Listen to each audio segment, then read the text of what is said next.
Je m'appelle Fleur, j'ai 27 ans. Je vis à Lyon dans le 7e arrondissement. Je suis la maman d'un merveilleux petit garçon qui s'appelle Cameron. Il a 3 ans. Ma vie a basculé en novembre 2012 lorsque mon fils avait 7 mois. Il était gardé par une assistante maternelle qui m'avait été recommandée par une crèche. Avec elle, le courant était tout de suite passé, j'avais énormément confiance en elle. Elle était mère de famille tout comme moi et je lui avais confié mon fils sans crainte. Et du coucou comme ça. Coucou. Coucou. Mais un jour de novembre, Cameron a été pris de fortes convulsions chez elle. Il a dû être hospitalisé en urgence. J'ai alors appris par l'hôpital que la nourrice l'avait maltraité et qu'il souffrait d'importantes lésions. Mon monde s'est alors écroulé. Aujourd'hui, Cameron est handicapé moteur. Je ne sais pas s'il pourra un jour marcher. Je veux témoigner dans toute une histoire pour que mon histoire puisse servir aux autres parents.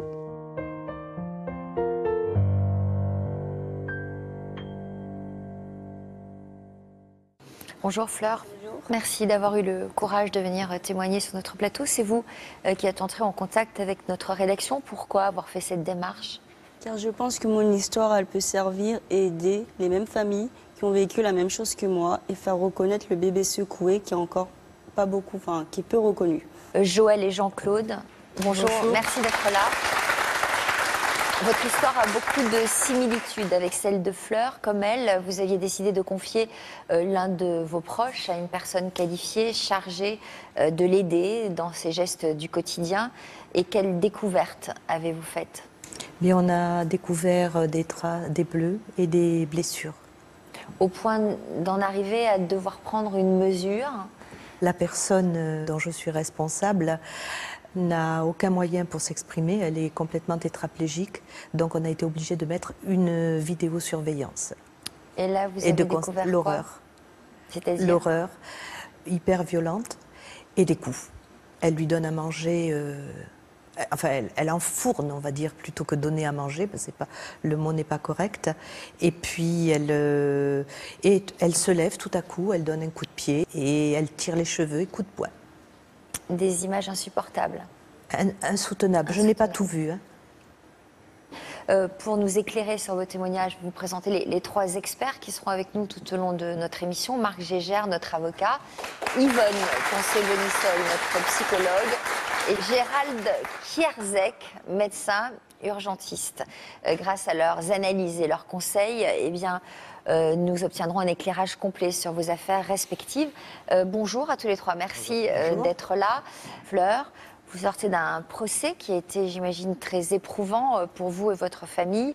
La nourrice de votre fils Cameron a été jugée et condamnée en septembre dernier pour des faits de violence sur mineurs.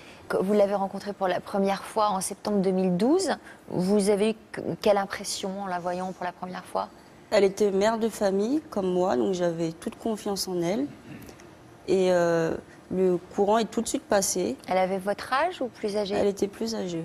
Le courant est passé, vous avez eu confiance? Oui, tout de suite. Elle avait combien d'enfants elle-même? Elle en a 3.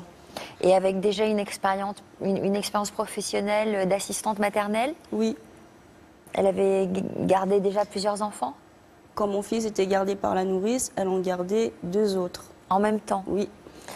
Le 5 novembre 2012, vous lui avez confié Cameron pour la journée, mais vers 17h, elle vous a contacté. Elle était complètement paniquée en fait. Qu'est-ce qu'elle vous a dit exactement au téléphone? Donc elle m'a contacté à 17h11 exactement. J'étais sur le chemin pour aller récupérer mon fils. Elle m'a appelé pour me dire que mon fils était comme une poupée de chiffon. Il respirait pas. Enfin mal, il était pris de convulsions et qu'elle ne savait pas ce qui lui était arrivé. Quand je suis arrivée chez elle, moi j'ai vu mon fils en PLS sur son canapé. C'est-à-dire en position latérale de sécurité? Oui. Les yeux révulsés, il était en train de faire une crise d'épilepsie. Donc moi quand j'ai vu mon fils comme ça, j'ai pas pu regarder, donc je suis sortie. Les pompiers ils sont arrivés 5 minutes après. Elle les avait appelés? Oui. Elle les a appelés juste après moi quand elle m'a appelée. Et les pompiers sont arrivés, ils ont pris en charge mon fils. Ils lui ont demandé ce qui s'était passé et elle-même, elle ne savait pas. Et vous pensiez quoi? 3 semaines avant, il était tombé d'un canapé, un petit canapé comme ça. Ouais. Donc moi, je me suis dit, j'ai dit aux pompiers, parce qu'à l'époque, ma maman était médecin. Donc elle m'a dit, dis aux pompiers que chez les bébés, les symptômes peuvent venir après. Donc j'ai tout de suite dit aux pompiers que c'était dû peut-être à la chute du canapé. Et ils ont pris en charge mon fils. Que vous ont dit les médecins lorsque vous êtes arrivés? Ils ont fait les premiers examens. Donc ils ont vu qu'il avait un hématome sous-dural, enfin exactement 3, un frontal, occipital gauche et occipital droit. Et que c'était sûrement dû à le bébé secoué. Et qu'ils attendaient de faire plus d'examens encore pour confirmer ceci. Est-ce que le pronostic vital de votre enfant était engagé? Il a été engagé pendant 48 heures. Mon fils était entre la vie et la mort, donc je ne savais pas s'il allait s'en sortir. Il a failli perdre la vue. Les médecins ne savaient pas s'il allait voir un jour. Et il avait aussi un bleu au niveau de la moelle épinière en bas, ce qui fait que ça lui compressait les jambes pour marcher. Donc ils ont dû l'opérer en urgence. Donc tout ça, ça pouvait évidemment pas venir de cette chute du canapé? Non. Le médecin a été formel, il a dit que c'est pas une chute du canapé qui a provoqué ça. Quand on vous a parlé de bébé secoué, vous vous êtes tout de suite tourné vers la nounou? Non. Vous lui avez posé des questions? Non. Comment vous avez réagi par rapport à ça? Je savais que ça ne s'était pas passé chez nous puisque ça s'est passé la journée où elle avait sa garde. Mais après, qui a fait ça, on ne savait pas. Oui, vous ne saviez pas. Alors on va demander au docteur Kierzek de nous parler de ces symptômes. Lorsqu'un bébé présente un hématome sous-dural, on pense à quoi immédiatement? Là, on a malheureusement l'histoire typique et terrible du syndrome du bébé secoué. C'est quoi? C'est un traumatisme crânien, mais sans lésion crânienne. C'est-à-dire qu'on voit bien qu'il n'y a pas de plaie extérieure, il n'y a pas de traumatisme crânien, mais que c'est le cerveau qui va venir, à force de secouer, taper à l'intérieur de la boîte crânienne. Et c'est ça qui provoque les ruptures de petits vaisseaux, les hématomes, les 3 hématomes. Et ça, c'est assez caractéristique. C'est-à-dire que ce n'est pas une chute qui va provoquer un hématome, mais c'est vraiment plusieurs coups répétitifs qui vont tout de suite nous alerter et qui ont alerté les collègues parce qu'il n'y a pas 36 solutions et 36 diagnostics. Quand il y a 3 hématomes sous-duraux plus des lésions rétiniennes, c'est-à-dire qu'on imagine bien au niveau des yeux que là aussi il y a eu des ruptures de vaisseaux, eh bien ça ne peut correspondre qu'à un syndrome de bébé secoué et il faut déclencher la procédure. Secouer, ça veut dire secouer comment pour arriver à de tels symptômes, à de telles lésions? C'est pas simplement secouer comme ça, j'imagine. Si, c'est secouer justement de manière... On ne se rend pas compte de la force. Il avait 6 mois, c'est ça, Cameron? 6 mois et demi. L'âge moyen, c'est 5-6 mois sur ces enfants qui sont victimes du syndrome du bébé secoué. C'est parfois la nounou, un tiers qui le garde. C'est parfois les parents qui ne se rendent pas compte et qui, à un moment donné, perdent le contrôle, sont excédés, ne se rendent pas compte de la force. On peut être fatigué. Il peut y avoir des moments comme ça où on peut s'énerver. Mais donc, il suffit. C'est important de le souligner, je crois, parce qu'on ne se rend pas compte de ce que ça peut produire sur un nourrisson. C'est fondamental. Et quand madame dit « je voudrais que ça serve de leçon », le message essentiel, c'est de ne jamais secouer un enfant. On a l'impression que c'est simplement, on le secoue avec peu de force, mais les lésions cérébrales sont malheureusement des lésions gravissimes, irréversibles. On le voit et on espère que Cameron va récupérer, va pouvoir marcher. Mais en tout cas, secouer un enfant, c'est un geste qui est extrêmement dangereux. C'est vraiment le message à passer, ne jamais le secouer. Et toujours, ça peut arriver d'être excédé, mais ne jamais arriver à cette violence physique. Qu'est-ce qui se passe lorsque vous êtes confronté à ce diagnostic? Que doit faire le médecin dans ces cas-là? Alors, on a une obligation de signalement. Évidemment, il faut qu'on protège l'enfant. Donc ça, c'est une exception au secret médical. C'est que le secret médical doit protéger les informations qui sont confidentielles entre les parents, l'enfant et l'équipe médicale. Là, c'est l'inverse. C'est une obligation de dénonciation ou en tout cas de signalement. Et dans un cas grave comme celui de Cameron, l'équipe, évidemment, protège l'enfant. Là, il était en réanimation, intubé, ventilé. Donc, évidemment, c'est les premiers gestes, l'intervention chirurgicale. Parfois, c'est un peu moins grave, mais on va hospitaliser quand même l'enfant pour pouvoir le mettre à l'abri. Et la deuxième chose à faire, c'est de signaler au procureur de la République de façon à ce que l'enquête judiciaire puisse être déclenchée. Qu'est-ce qui se passe, Marc, après un signalement? Mais c'est ce que Gérald vient d'expliquer, c'est-à-dire qu'en fait le signalement est transmis lorsqu'il s'agit d'un signalement sur une suspicion de maltraitance avérée. Il est transmis directement au procureur de la République et non pas aux services sociaux comme ça peut l'être quand on a des suspicions de malnutrition, des choses comme ça qui peuvent être moins aiguës. Le procureur de la République, dans ce type de cas, va immédiatement déclencher une enquête et va faire en sorte que l'enfant, qui dans un premier temps est protégé par le milieu hospitalier, eh bien que l'appareil judiciaire prenne le relais en quelque sorte. Là, on est dans un cas de figure qui est moins compliqué à gérer, puisque parfois il arrive que le syndrome de bébé secoué concerne les parents. Le père ou la mère du bébé. Dans ces cas-là, c'est compliqué parce qu'il faut, dans ces cas-là, placer l'enfant ailleurs. Là, on n'est pas dans ce cas de figure-là. Donc, ça a permis d'envoyer directement, enfin de diligenter tout de suite une enquête et puis d'attendre dans je pense, les 24 ou 48 heures qui ont suivi, les conclusions définitives de l'équipe médicale sur le caractère avéré du syndrome du bébé secoué. Et à partir de là, on commence les investigations avec qui l'enfant était, où il se trouvait, et puis les choses suivent assez rapidement. Alors, j'imagine que vous avez été interrogé par une assistante sociale. Oui, 24 heures après l'admission de mon fils, il y a l'assistante sociale de l'hôpital qui nous a convoqués dans son bureau pour faire connaissance avec nous, nous expliquer pourquoi mon fils était arrivé dans cet état. Donc, elle vous a parlé du diagnostic? Elle vous a parlé de ce syndrome du bébé secoué? J'ai d'abord fait connaissance avec elle. Elle voulait savoir, mon compagnon et moi, ce qu'on avait fait cette journée, ce qu'on faisait dans la vie et si on avait une idée de ce qui était arrivé. Au début, c'est passé, le contact avec l'assistante sociale était très glacial parce qu'elle posait des questions qui, pour moi, elle m'a posé par exemple si j'avais déjà fait du mal à mon fils. Et cette question était difficile était pour très vous. difficile. Ouais. Et à quel moment alors on vous a parlé de syndrome du bébé secoué?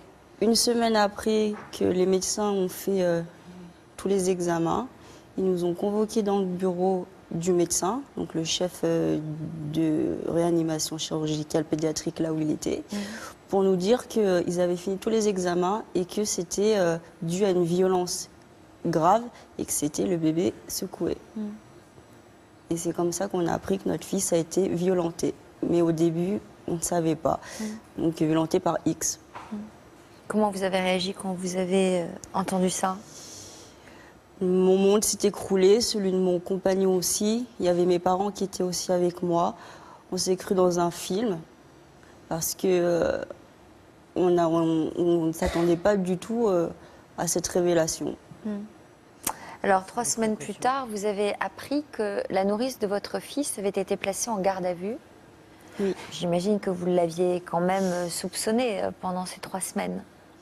Je savais que ça s'est passé chez elle, mais je ne l'ai jamais soupçonnée. Parce que pour moi, comme je vous ai dit tout à l'heure, j'avais une confiance totale en elle.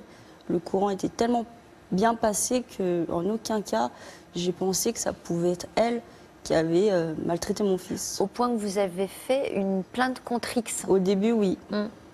On a fait plainte contre X parce qu'on ne savait pas qui était l'auteur. Elle prenait des nouvelles de votre fils, Oui. elle, pendant ces 3 semaines? La première semaine où il était à l'hôpital, elle m'appelait 15 à 20 fois par jour pour me demander si les médecins avaient trouvé ce qu'avait mon fils. Donc je la rassurais au début, la première semaine. Je lui disais qu'il était pris en charge, qu'elle avait rien à craindre, qu'elle avait fait son boulot de faire les premiers soins. J'avais encore confiance en elle. Et comment vous avez appris qu'elle avait été placée en garde à vue? C'est l'assistante sociale qui me l'a dit, parce qu'elle est en relation avec la police. Et c'est elle qui me l'a dit qu'elle était placée en garde à vue. Pourquoi? Qu'est-ce qui s'était passé? Elle a fait une garde à vue de 72 heures.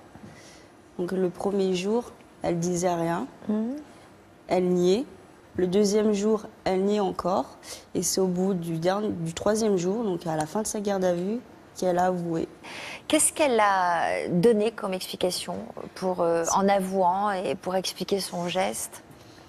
Son explication, c'était mon fils pleurait, ça l'a agacé parce qu'il a agacé avec ses pleurs les autres enfants qu'elle gardait. Voilà. C'est parce que mon fils pleurait. Donc elle l'a monté dans la chambre et il pleurait encore en pensant qu'il voulait dormir. Et vu qu'il ne s'arrêtait pas, c'est là où elle est passée à l'acte. Yvonne, c'est vrai que le métier de cette femme était de veiller au bien-être des enfants qu'elle avait sous sa responsabilité. Comment on peut arriver justement à perdre le contrôle de cette Perdre manière? le contrôle, c'est un peu être hors de soi, donc c'est comme un passage à l'acte. Bien souvent, il y a une pression qui vient de l'extérieur, donc des pleurs de votre bébé à répétition, et d'un seul coup, comme s'il y avait une forme de mal-être intérieur, des conflits, elle le fait taire, elle le secoue. Donc, et elle est dissociée quelque part, c'est un élément de dissociation, c'est pour ça qu'après coup, elle a refusé de dire qu'elle en était l'auteur.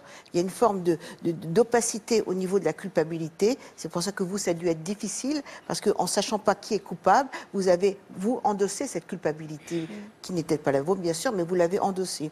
Mais Mais elle le a... fait d'appeler 20 fois dans les C'est déjà un premiers signe. jours, ça veut dire quoi? Qu'elle culpabilisait, Il y avait qu'elle une s'inquiétait? culpabilité, oui, il y avait une culpabilité, mais en même temps, elle voulait effacer cette culpabilité, cet acte qui était vraiment inscrit dans le temps. C'était un court moment et qui avait bien sûr beaucoup de conséquences. Mais je pense que, ne connaissant pas cette nounou, elle-même a reproduit sans doute une forme de maltraitance, vraiment à l'espace d'un instant. Elle-même a dû être maltraitée. Je veux dire que c'est des moments de violence extrême et qui expriment un mal-être profond et associé à une pression qui vient de l'extérieur. Est-ce que ce serait plausible que ça lui soit arrivé qu'une seule fois dans sa vie? Est-ce que ça peut arriver à tout le monde finalement, de Ça peut perdre arriver le à tout le contrôle? monde, mais quand c'est répétitif, c'est l'expression d'un conflit interne, d'un D'accord, conflit mais là, personnel. on ne sait pas si c'est répétitif. Elle a pu avoir d'autres formes de violence, peut-être moins graves, avec d'autres enfants. Ça s'est fait une fois. D'accord. C'était sur le mien. Elle l'a avoué, ça aussi? Oui. C'était d'ailleurs reconnu par ses proches et par ses amis. C'était une nounou exemplaire.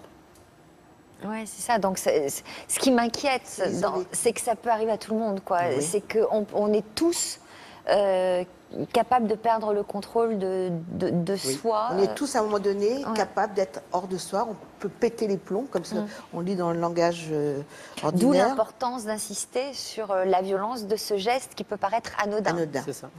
Oui, et prendre conscience aussi de ses propres sentiments de colère, de frustration, et sortir de la pièce, laisser l'enfant, le confier à quelqu'un d'autre, quelqu'un de confiance, pour éviter justement d'avoir ce Passage à geste et ce passage à l'acte. Le pire, je crois, c'est la fatigue. Quand Oui. des parents sont confrontés à des nuits blanches parce qu'un enfant se réveille 15 000 fois par nuit, c'est des comportements qui peuvent arriver. J'ai un fils qui n'a pas fait ses nuits pendant 3 ans et Moi demi. aussi.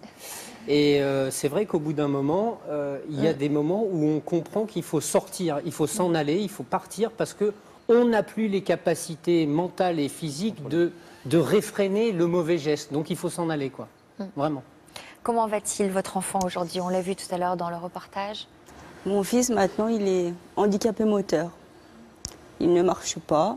Les médecins ne savent pas s'il va marcher un jour. Il est rentré en septembre dans un CEM, Centre éducatif moteur, où il a des soins quotidiens, de l'ergothérapie, du kiné, de l'orthophoniste. Est-ce que vous sentez qu'il progresse? Oui, il progresse beaucoup. Il a 3 ans et demi, mais il a les capacités d'un enfant de 5-6 mois, car il ne marche pas, il ne se tient pas assis tout seul. Il Les rampe. capacités motrices, mais pas intellectuelles? Non, intellectuel, il est dans la tranche de son âge, car ça n'a pas touché au niveau du cerveau, c'est juste moteur, mais il a les capacités d'un enfant de 5-6 mois, parce qu'il rampe, mais il ne s'assoit pas tout seul, il ne se met pas debout tout seul, il ne marche pas. Juste une question à Gérald Kerzek. Comment c'est possible que ça n'ait touché que les fonctions motrices et pas intellectuelles? Il y a deux choses chez Cameron. Il y a les hématomes sous-duraux qui sont résorbés spontanément. Ça veut dire quoi, sous-duro? Sous-duraux, ça veut dire que c'est entre la boîte crânienne et le cerveau. Donc c'est vraiment des petits vaisseaux qui vont éclater et qui vont faire un hématome et qui vont augmenter la pression intracrânienne. Et donc ça peut avoir des conséquences, mais ça se résorbe. Globalement, ça peut être également opéré. Mais la deuxième chose que Cameron a eue, d'après ce que j'ai compris, c'est que dans la moelle épinière, et la moelle épinière qui est derrière la colonne vertébrale, le fait de secouer, eh bien, elle baigne dans le liquide et cette moelle va cogner également sur la colonne vertébrale. Il y a eu un hématome et c'est cet hématome qui a comprimé et qui a comprimé des nerfs qui sont essentiels aux fonctions motrices. Voilà pourquoi c'est cet hématome qui a été opéré et c'est là où il y a des conséquences en termes de paralysie. Mais là encore, chez les enfants, tout ça bouge énormément, des nouveaux circuits neurologiques se remettent en place, donc on peut garder espoir avec la rééducation notamment. À quelle peine a-t-elle été condamnée? Donc elle a eu 36 mois de port du bracelet électronique avec 5 ans de prison et 3 ans de sursis. Qu'est-ce que vous avez pensé de ce... Pour un acte comme ça, moi je trouve que c'est pas assez. Certes, ça ne rendra pas la santé de mon fils, mais on aurait voulu que la justice reconnaisse que le bébé secoué, c'est un acte grave et que pour ce qu'elle a pris, on n'est pas totalement satisfait. Elle vous a demandé pardon? Elle a demandé pardon à Cameron? Elle a demandé, elle a dit qu'elle regrettait son geste. Mais moi, à l'heure d'aujourd'hui, comme j'ai dit au procès, je ne lui pardonne pas, je ne lui pardonnerai jamais. Parce qu'elle a rendu mon fils handicapé.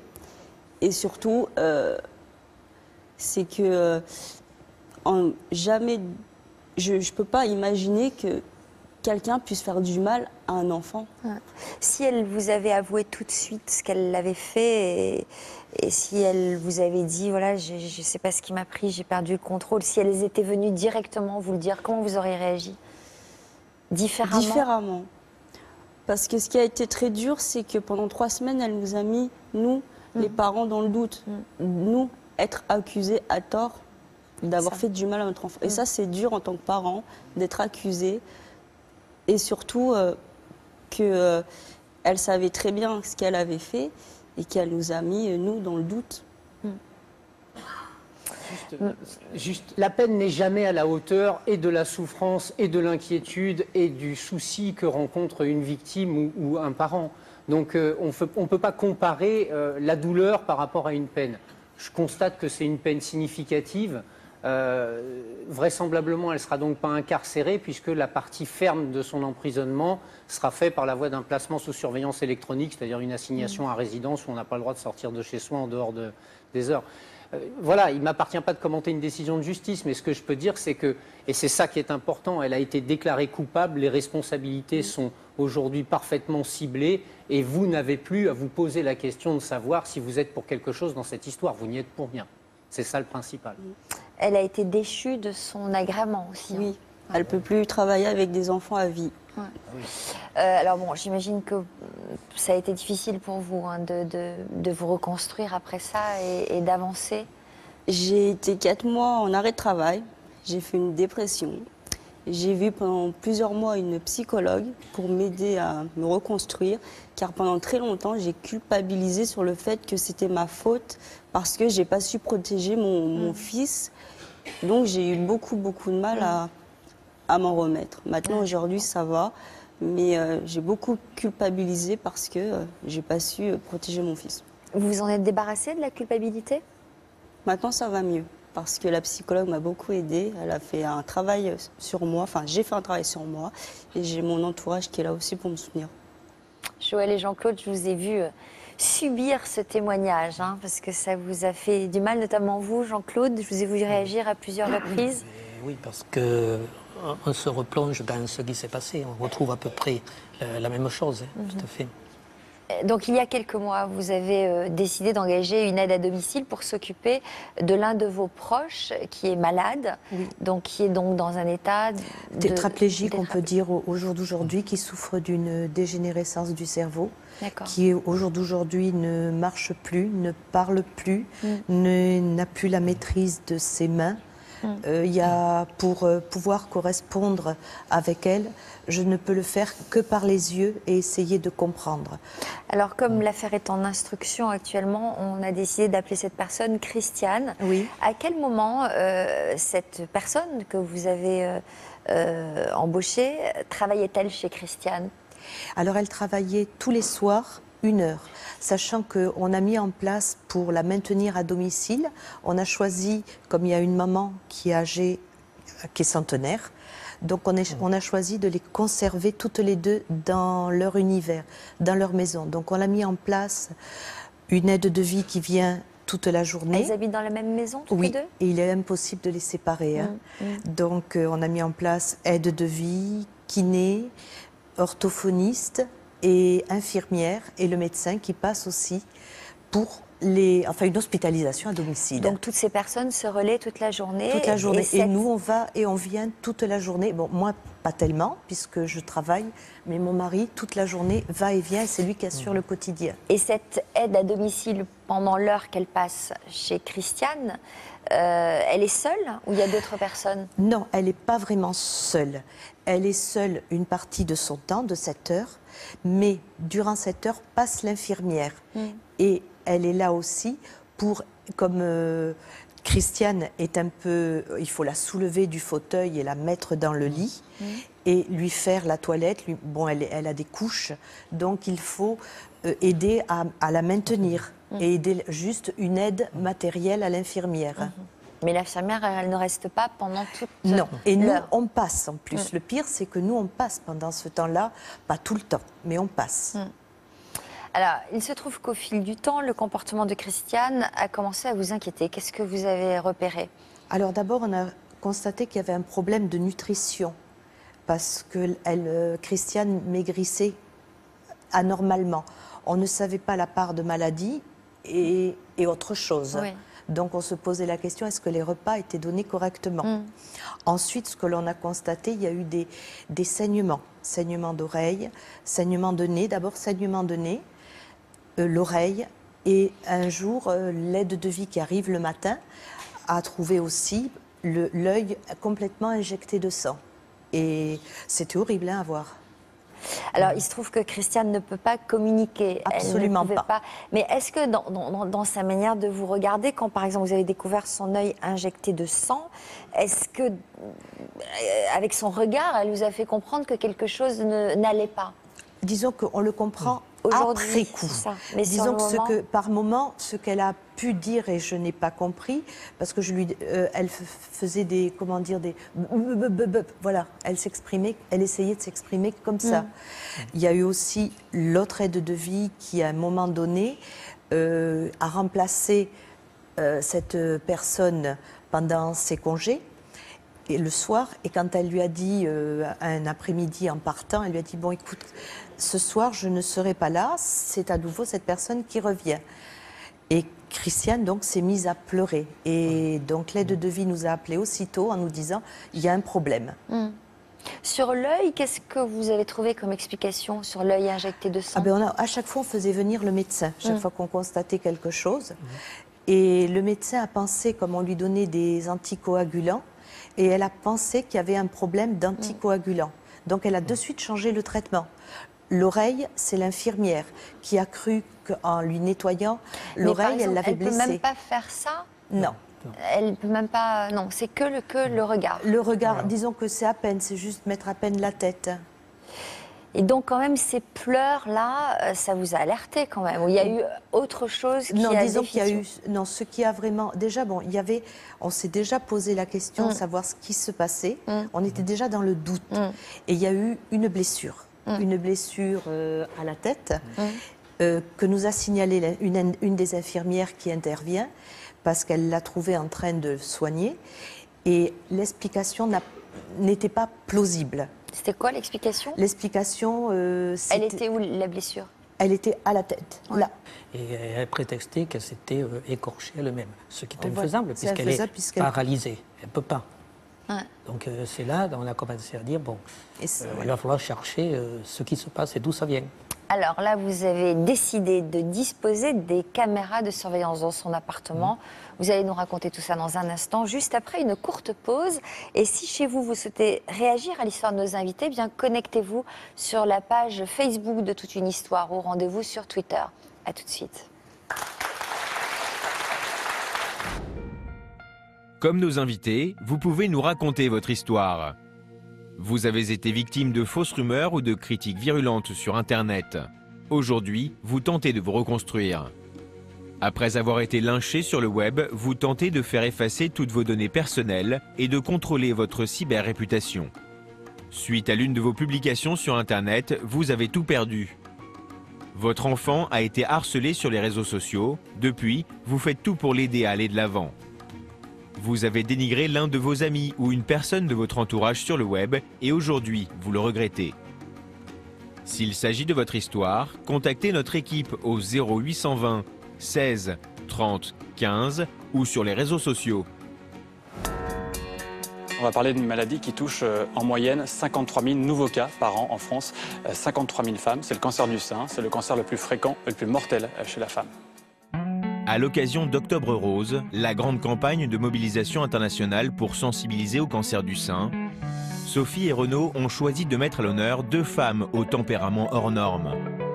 Ma gynéco me dit, contrairement à ce que je croyais, c'est pas bénin, faut venir me voir rapidement, faut agir. Le cancer ne veut pas dire forcément la mort.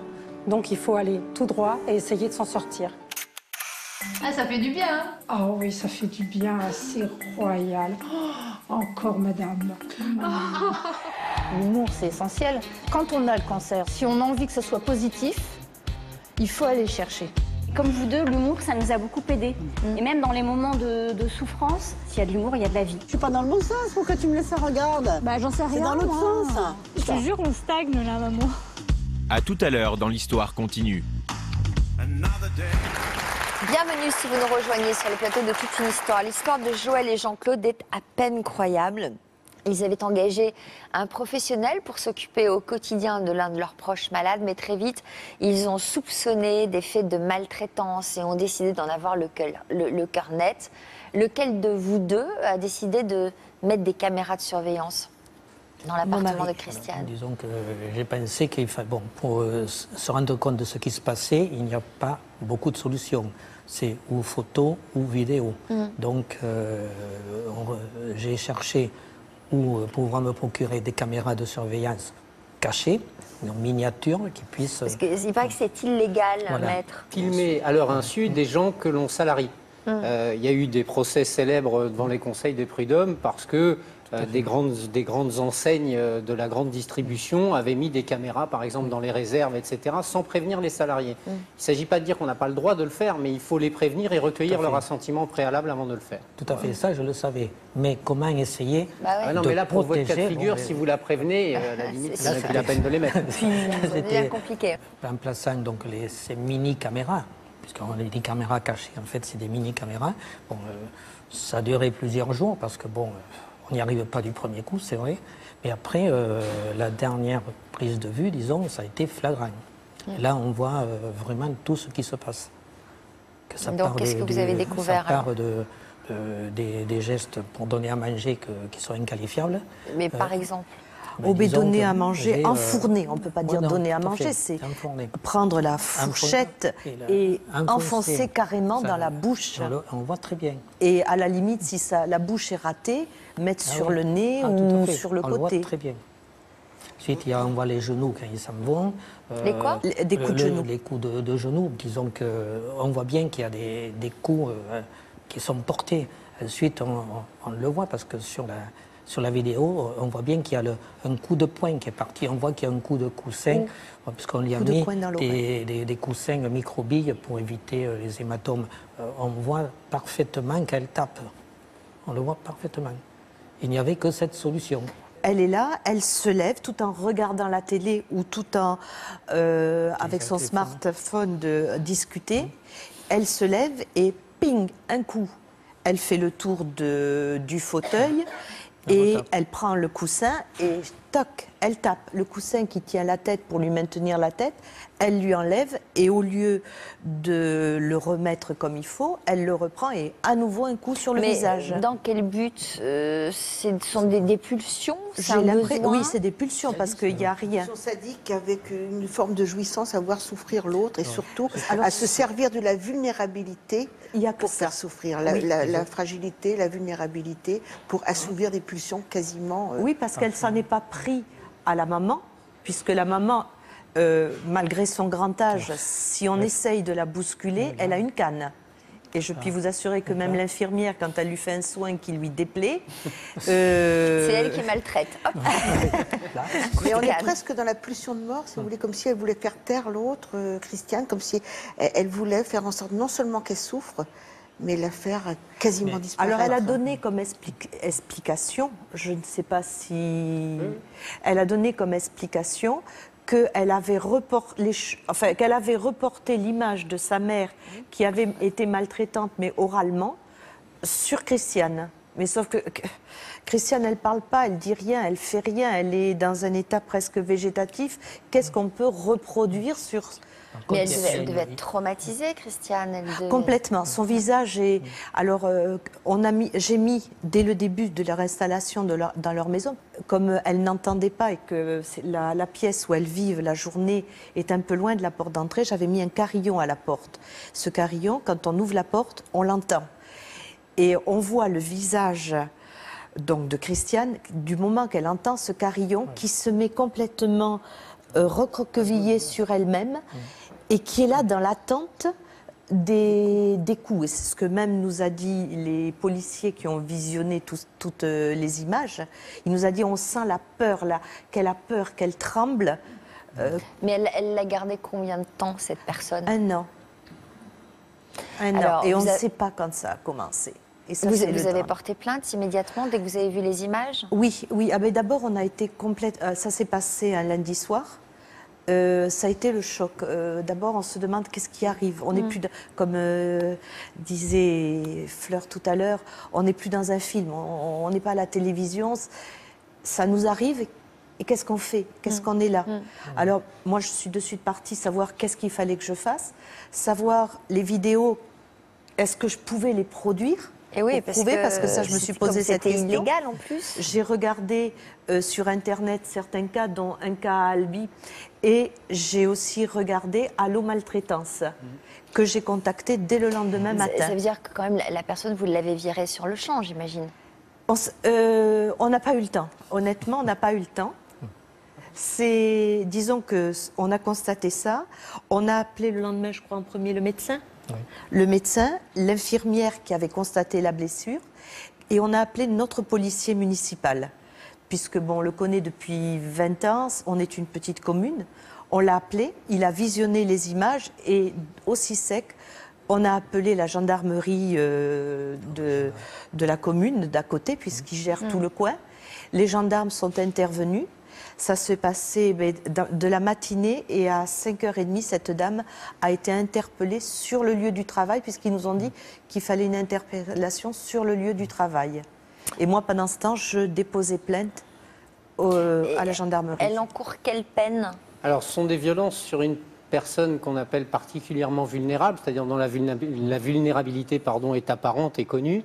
Donc elle encourt, parce qu'on peut imaginer que ça a entraîné une incapacité de plus de 8 jours. Tout ça sont des circonstances aggravantes aux violences qui aggravent les peines, jusqu'à 7 ans d'emprisonnement, 150 000 euros d'amende. Non, il n'y a pas eu d'incapacité, ça a été le problème. Alors 5 ans d'emprisonnement, 75 000 euros. Ça n'a pas été reconnu. On a tout fait pour qu'elles soient toutes les deux bien, qu'elles finissent leur jour le plus décemment possible. Et puis voilà. Voilà, on a quelqu'un qui vient et qui... Une réaction de Fleur, peut-être? Moi, ça me glace le sang. Parce que faire du mal comme ça, gratuitement, je comprends pas. Ouais, c'est sûr. Alors, de la culpabilité, eh bien, c'est ce que notre prochaine invitée ressent depuis plusieurs années. On va découvrir son histoire en images et puis nous l'accueillerons juste après.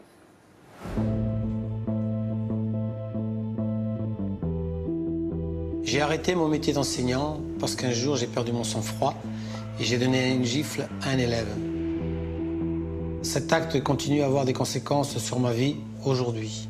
Communiquer, enseigner, être au contact des jeunes, le côté humain me manque énormément. Quand je vois des étudiants, ça me rappelle le 22 octobre 2008, cette journée cauchemardesque, ça me fait souffrir, je ne suis plus le même. Heureusement, dans ma vie, il me reste le sport. C'est ce qui me permet de ne pas sombrer complètement dans la dépression. Michel, ça va? Les anciens collègues et amis sont toujours là pour moi. Ça va, mon canaillou? Salut. Ça va?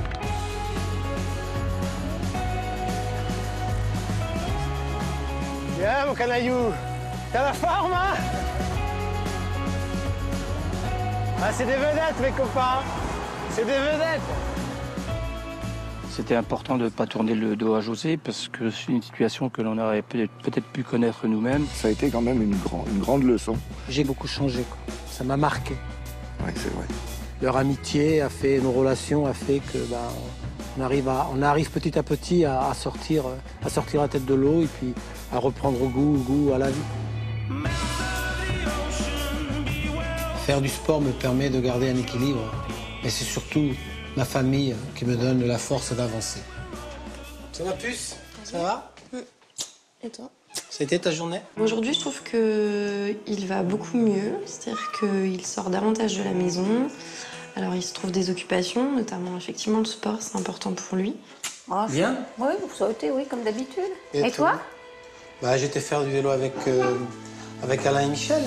J'aimerais bien qu'il reprenne une activité professionnelle parce qu'il se retrouve dans la vie active, comme tout le monde. C'est pas facile.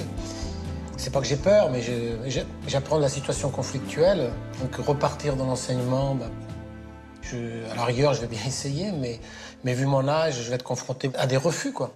Ou alors, il faudrait que tu fasses autre chose. T'aurais pas envie de faire autre chose? Pourquoi pas aller superviser des joueurs de foot, des équipes de foot. L'avenir, je le verrai comme ça. José et Josiane, votre femme. Vous êtes avec nous tous les deux et vous êtes très courageux d'ailleurs d'être venu nous livrer votre témoignage. Nous vous remercions de votre confiance. Je vois Josiane complètement bouleversée par la diffusion de ce reportage, très émue parce que vous avez vécu quoi, cette situation comme une injustice?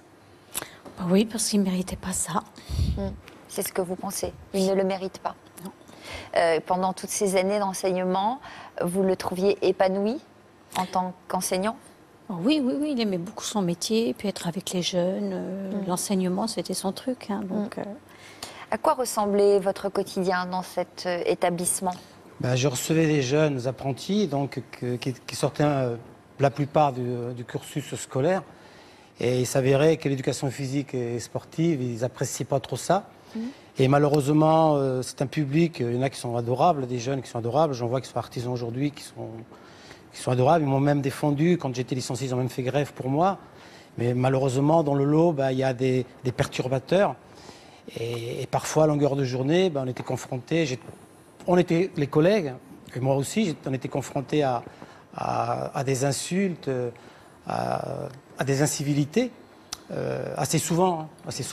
Et puis aussi entre eux. Donc à un moment donné, quand il y a des incivilités, des insultes entre eux, on est obligé de gérer le conflit. Qu'est-ce qui s'est passé? Comment vous en êtes arrivé à ce geste qui a eu tant de répercussions pour vous?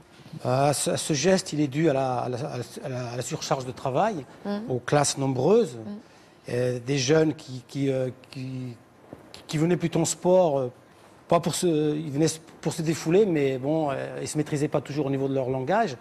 Et puis à un moment donné, à force aussi de suivre leurs invectives. Vous subissiez des invectives personnelles? Oui, ils se moquaient de vous? Tout à fait. Ils vous manquaient de respect? Ils me manquaient de respect.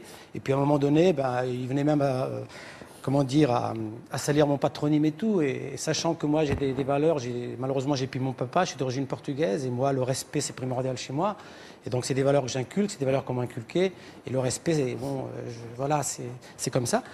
Et malheureusement, c'était assez souvent. Et puis, à un moment donné, c'était le fameux mercredi 22 octobre 2008, une journée cauchemardesque. Après 6 heures de cours avec une centaine d'élèves que j'avais eus, dans l'après-midi, je suis dans le couloir. Il y a un jeune pour faire le fanfaron devant les autres. Il m'insulte. Donc, il salit mon patronyme, il m'insulte, quoi. Alors, j'étais vers lui, j'ai dit, mais de quel droit tu m'insultes? Puis bon, j'ai mis une gifle. Je le regrette profondément vis-à-vis du jeune, vis-à-vis de ses parents. Je le regrette parce qu'en tant qu'enseignant, je n'ai pas réagi comme ça. Et quand vous l'avez fait, j'imagine que sur le champ, vous vous êtes dit, j'aurais jamais dû faire ça. Ah oui, je regrette. Tout de suite, j'ai eu de remords. Tout de suite, j'ai regretté le geste. Mais le problème, c'est la fatigue. Vous êtes excusé auprès de lui tout de suite? Alors le jeune, je l'ai convoqué dans une salle avec un autre, un autre jeune pote. Moi, je lui ai dit, bon, excuse-moi par rapport au geste, mais tes parents, ils viennent me voir, moi je vais les respecter, je vais leur dire bonjour, je vais être poli envers eux. Pourquoi gratuitement tu m'as insulté? Et puis le jeune, il dit bon oui, excusez-moi, voilà. Et puis là-dessus, c'était presque en fin d'après-midi. Le jeune, il est parti dans son cours. Moi, à la suite de ça, j'étais voir la direction. À la direction, il n'y avait personne. Pourquoi vous vouliez leur raconter ce qui s'était passé? Ah oui, tout à fait. Tout à fait. Vous aviez peur que ce soit rapporté? Oh non, non, de toute façon, j'assumais mon acte. Hein. J'étais voir la direction et malheureusement, il n'y avait personne. Et je dis, bon, le soir, en même temps, je suis dans le football, j'étais entraîneur de foot. J'ai dit, bon, je vais me changer les idées. Je vais entraîner l'équipe, les jeunes. Et puis le matin, je verrai ça avec la direction. Voilà. Juste Yvonne, sur le fait que là encore, le fait d'être insulté à longueur de journée, d'être fatigué, comment vous expliquez ce geste ? Je crois que José a très longtemps refoulé une colère et a subi une forme de harcèlement par rapport aux insultes répétées. Donc tout ça, c'était contenu. Jusqu'au jour où on ne peut pas contenir parce qu'on est fatigué, on est fragilisé et tout ça. Alors, je veux dire qu'on n'a plus ces limites. Mais vous aviez toujours un énorme contrôle sur justement tout ce que vous subissiez qui écorchait un peu l'estime de vous-même. Parce que les insultes, et là, c'était vraiment, on touche à vos origines, on touche à votre nom. Et là, c'est, je dirais presque, l'insulte suprême pour vous, en fonction de vos valeurs. Tout à fait, Yvonne. Et là, il n'y a plus de limite. Et puis, on est dans la définition du burn-out aussi. Voilà. C'est-à-dire qu'on voit bien que le contexte professionnel, l'épuisement professionnel, on le voit beaucoup chez les enseignants, on le voit beaucoup dans le monde aussi de la santé. Et je me rapproche de cette histoire des aidants qui sont parfois aussi complètement épuisés. Et à un moment donné, c'est la goutte d'eau qui fait déborder le vase. Tout à fait. C'est exactement ça. Donc, vous êtes allé voir la direction le lendemain matin. Puis le directeur, la direction, j'avais dans la foulée. Alors il faut savoir qu'après ça, le directeur, entre-temps, ma femme pourra mieux le dire que moi, il a téléphoné à la maison. Et après, quand je suis rentré à la maison, il était vers 21h. Donc il était au courant avant que vous n'en parliez avec lui? Oui. Parce que qu'est-ce qui s'était passé? Qu'est-ce que vous avez entendu au téléphone, madame? Parce que vers 18h30, son employeur m'a téléphoné en me disant que mon mari avait eu un problème avec un élève. Mais moi, j'étais au courant parce que José, avant d'aller à son entraînement de foot, il m'avait appelé pour me le dire parce qu'il était mal. Il regrettait effectivement ce qu'il avait fait. Il m'a dit, écoute, voilà ce qui m'est arrivé. Je lui ai dit, écoute, c'est pas très bien, mais moi, je dis, demain matin, il faut absolument que tu ailles voir ton directeur pour t'expliquer. Et vers 18h30, son employeur m'a appelé en me disant, voilà ce qui est arrivé. La conversation a été assez animée quand même, et à la fin de la conversation, je me suis dit, alors là, lui, il va le licencier, ça va être sûr. Et donc, quand José est rentré vers 21h, je lui ai dit, tu sais, il m'a appelé, et dans ce qu'il m'a dit, je crois que ça va mal se passer, et puis José était tellement mal que on s'est disputé, quoi. Vous êtes disputé? Pourquoi? Parce qu'il a mal pris quand je lui ai dit, tu sais, José, ça va mal se passer, il faut absolument que tu ailles demain, mais je pense que c'est l'occasion qu'il attendait. Alors ça s'est mal passé parce qu'elle m'a dit il va me licencier. J'ai dit non, il ne va pas me licencier. J'ai quand même 24 ans d'enseignement à mon dossier, 24 ans d'enseignement. J'ai vu défiler devant moi des milliers d'apprentis. J'ai pas un avertissement, j'ai pas un blâme, j'ai pas une mise à pied. Pour une gifle, je regrette profondément vis-à-vis du jeune, vis-à-vis des parents. J'ai pas à faire ça parce que je suis enseignant. Avant toute chose, il faut savoir se contrôler. Mais comme dit Yvonne, à un moment donné, voilà. Donc je crois que la procédure a duré longtemps. Ça a duré 3 ans. Qu'est-ce qui s'est passé pendant cette période? Vous êtes retourné au travail ou vous vous êtes mise en... J'étais mis en maladie, puis après un accident de travail. Alors, je suis allé, donc ils ont engagé une procédure pour faute grave, licenciement faute grave. Donc je suis allé au prud'homme. Il faut savoir quand même qu'il y a beaucoup de gens qui m'ont soutenu, qui ont manifesté parce qu'ils ont trouvé la sanction grave. Ils ont trouvé la sanction grave par rapport à l'acte, sachant que je n'ai pas à faire ça. Disproportionné. Voilà, disproportionné.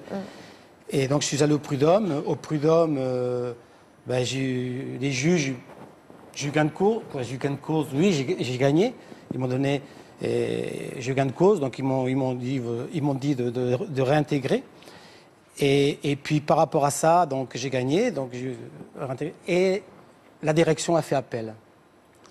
Bon, ma femme, elle pourra mieux l'expliquer que moi, ça. Oui, la direction a fait appel, mais mon José était toujours en accident du travail, et puis il était toujours dans cette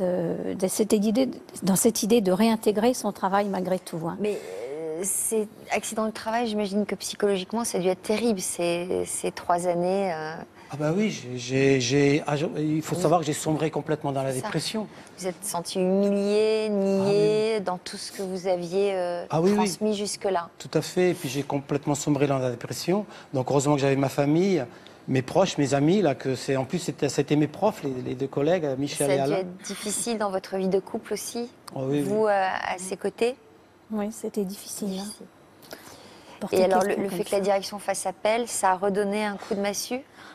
Bah oui, puis on repart dans une procédure, hein. C'est pas facile à vivre non plus. Hein. Et puis, voilà, il a été quand même réintégré au bout de 2 référés auprès de la cour d'appel. Ça a duré combien de temps la procédure à partir du moment où ils ont fait appel, la direction? 2 ans encore après. Et 2 ans encore d'arrêt de travail? D'arrêt de travail. Avec une direction qui refuse la décision du Conseil des prud'hommes qui avait annulé le licenciement et ordonné la réintégration. Tout à fait. Donc à chaque fois, c'est des batailles successives. Donc ils ont à nouveau perdu? Oui. Donc vous avez pu réintégrer votre établissement et votre travail. Qu'est-ce qui s'est passé? Alors en janvier 2011, j'ai réintégré, donc ils ont perdu. Alors la justice donc ils étaient obligés de m'accepter. Donc j'ai intégré en janvier 2011. Mais le problème, c'est qu'il y avait une hostilité à mon égard. C'est qu'ils de toute façon, ils ne voulaient pas de moi. Puis à un moment donné, au bout de 3 jours, j'ai fait un malaise dans l'enceinte de l'établissement parce que j'en pouvais plus. Puis j'ai fini à l'hôpital.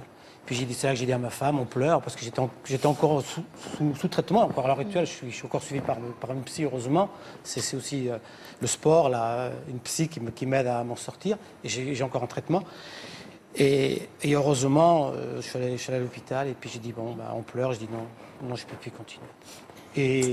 Et donc, je suis en invalidité pour l'enseignement à cause de la dépression. Et c'est vrai qu'aujourd'hui, j'en ai gros sur la patate.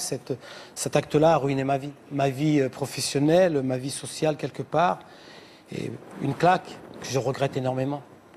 On a l'impression que ça vous a anéanti en tant qu'homme.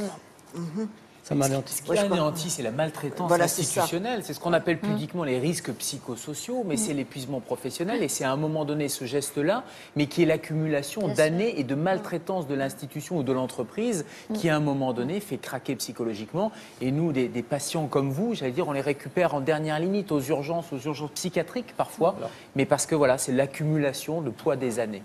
Alors, surtout que j'avais tiré la sonnette d'alarme. J'avais déjà prévenu ma direction, qu'il y a les conditions de travail.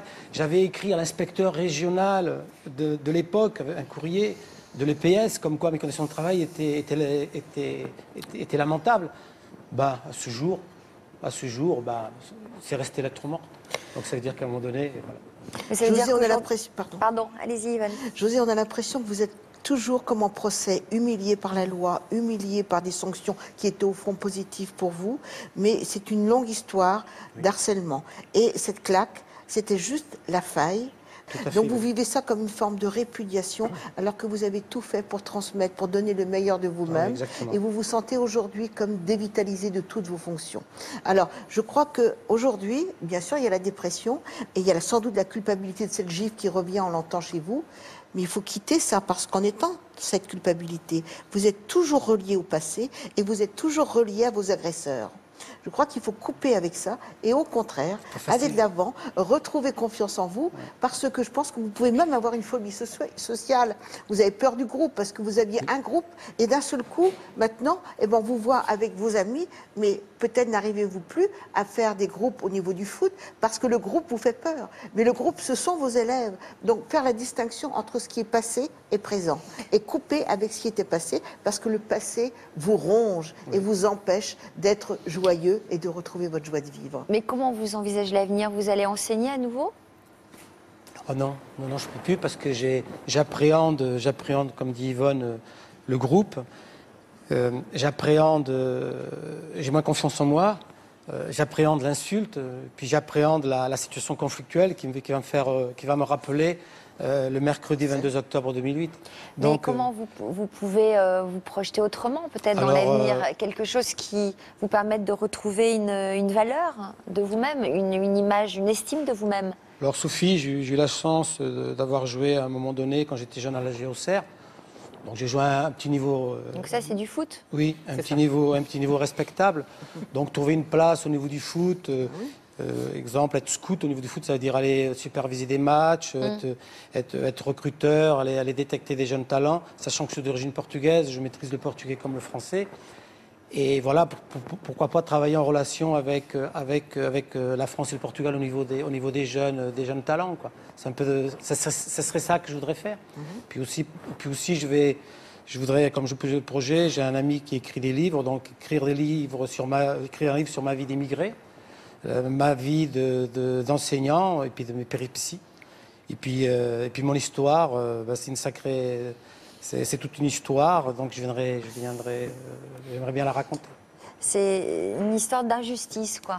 Et Mais en fait, c'est difficile de supporter l'injustice. C'est que cette gifle, c'est pas une faute, c'est un prétexte. Oui. Rappelez-vous de ça. Tout à fait. Il faut transformer cette épreuve en quelque chose de positif et vous servir de ça justement pour faire avancer des idées un peu progressistes. Grâce au sport, contre... grâce à une psy, grâce à ma famille et mes amis, j'arrive à sortir la tête de l'eau, petit à petit. On va accueillir Cameron, votre fils, Fleur, qui va nous rejoindre.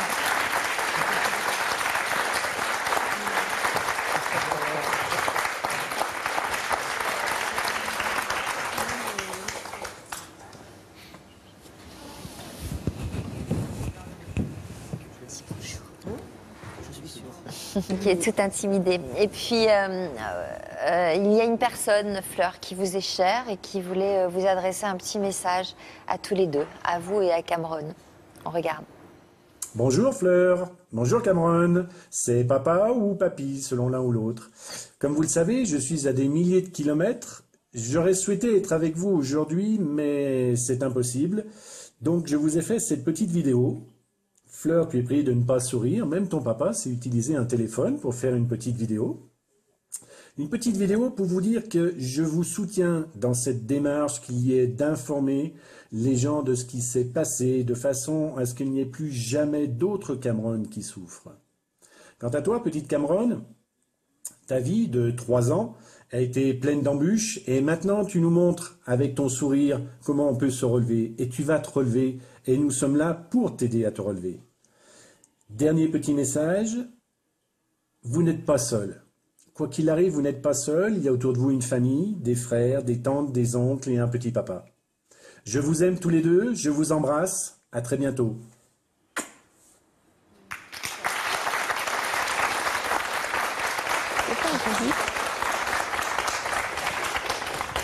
Il est où? Papy? Comment il l'appelle, Cameron? Tu l'appelles comment? C'est Papy. Le monsieur qu'on vient de voir, c'est qui? Oh, il est timide. Il est loin? Il est en voyage? À Denver, aux États-Unis. Vous êtes touché par ces mots, j'imagine? Oui. Ils vous ont aidé? J'ai perdu ma maman. Et donc mon baba, c'est mon soutien avec mes frères. Voilà. Qu'est-ce que vous aimeriez leur dire? Qu'ils sont là tous les jours avec moi, qu'ils me soutiennent, ils sont 100% avec moi dans ma démarche et qu'il ne faut pas que j'oublie qu'ils soient là. Voilà. Merci à tous d'être venus nous voir et d'avoir accepté de témoigner sur ces histoires difficiles. Merci à nos 3 experts qui sont déplacés en nombre aujourd'hui. Merci à vous tous pour votre fidélité. N'oubliez pas que vous pouvez retrouver la rubrique Toute une histoire ce week-end en version féminin. A tout de suite pour un nouveau numéro de l'Histoire continue dans lequel nous retrouverons Mariette et Sarah qui nous parleront de leur combat contre le cancer dans le cadre de la campagne Octobre Rose. Elles sont actuellement dans les coulisses et on les retrouve dans un instant. A tout de suite. Merci.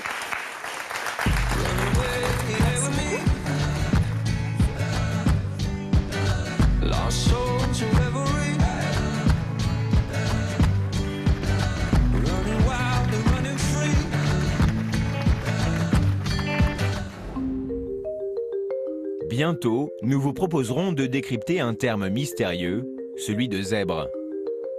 J'ai déjà fait un test QI. Et alors? Et alors j'avais 149. J'ai toujours été dans la moyenne sans trop avoir à me fouler pour le faire. Sans travailler, quoi. C'est ça. J'avais pas forcément conscience à l'époque de l'impact que ça pourrait avoir sur ma vie. Dans cette émission, vous découvrirez des témoignages surprenants. J'ai une avance de 3 ans. Et dans les maths, ça c'est quelque chose un peu différent parce que je vais à l'université. Et des témoignages poignants. Aujourd'hui, je suis dans une situation où, physiquement comme moralement, je suis très fatigué. J'ai compris que je pourrais pas vivre avec des gens de mon âge si je m'adaptais pas. Cet effort-là, j'en suis plus capable. Pourquoi? Parce que j'ai joué un personnage toute ma vie et au bout d'un moment, on n'a plus d'énergie pour jouer ce rôle. Car être ce qu'on appelle un zèbre, c'est souvent bien plus compliqué qu'on ne le croit. J'ai eu 1 an et demi d'énergie, de joie de vivre, etc. Et puis tout d'un coup, une rechute super violente où je suis tombée plus bas que je l'avais jamais été. On a eu votre père au téléphone et il a tenu à ce que vous sachiez qu'il regrette, évidemment, de ne pas avoir su vous apporter des réponses. Downtown, she has her arms around your waist.